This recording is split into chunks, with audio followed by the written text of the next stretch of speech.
અને હવે ગ્રાફિક્સના માધ્યમથી આપને સમજાવીશું કે ટ્રમ્પે આ યુટર્ન શા માટે લીધો છે અને હવે શું શું બદલાવ આવી શકે છે। ગ્રાફિક્સમાં આપ જોઈ શકો છો, ભારત EU વચ્ચે થયેલ મધર ઓફ ઓલ ડીલ સૌથી મોટું કારણ આની પાછળ જવાબદાર માનવામાં આવી રહ્યું છે।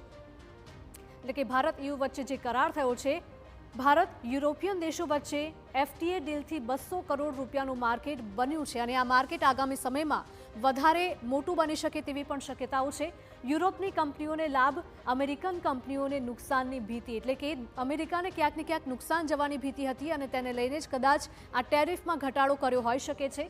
ભારત કેનેડાના સંબંધો ફરીથી ગાઢ બની રહ્યા છે અને એનો પણ ડર કદાચ અમેરિકાને સતાવી રહ્યો છે। તો નજીકના સમયમાં ભારત કેનેડા વચ્ચે યુરેનિયમ ડીલની પણ શક્યતાઓ જોવામાં આવી રહી છે। એટલે કે એક તરફ કેનેડા સાથે ભારતના સંબંધો સુધરી રહ્યા છે, તેવામાં અમેરિકાના પેટમાં તેલ રેડાયું છે અને હવે અમેરિકાએ ક્યાંક ને ક્યાંક ભારત તરફ કૂણું વલણ દાખવ્યું છે।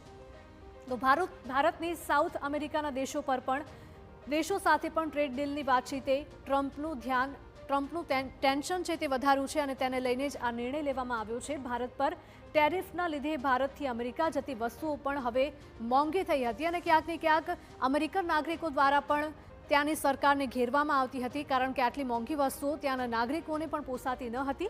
મોંઘવારી મુદ્દે દેશમાં જ ક્યાંક ને ક્યાંક વિરોધાભાસ જોવા મળ્યો હતો। ચીન સાથેની ટ્રેડ વોરને ટક્કર દેવા અમેરિકાને ભારતની જરૂર હોવાનું પણ જણાઈ રહ્યું છે અને તેને લઈને જ અમેરિકાને ભારતની ગરજ કરવાની ફરજ પડી છે। વેનેઝુએલાના તેલ પર અમેરિકાએ કબજો જમાવ્યો છે અને ટ્રમ્પનું એવું માનવું છે કે ભારત ઈરાન પાસેથી નહીં પરંતુ વેનેઝુએલા પાસેથી ઓઇલની ખરીદી કરે।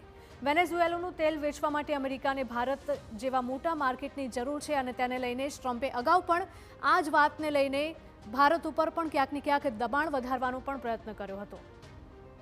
એટલે કે જે પ્રકારે વેનેઝુએલા ઉપર અમેરિકા દ્વારા કબજો જમાવવામાં આવ્યો છે, એટલે અમેરિકાનું એવું માનવું છે કે ભારત હવે જે યુદ્ધ ચાલી રહ્યું છે તેને ઓછું કરવા માટે વેનેઝુએલા પાસેથી તેલની ખરીદી કરે।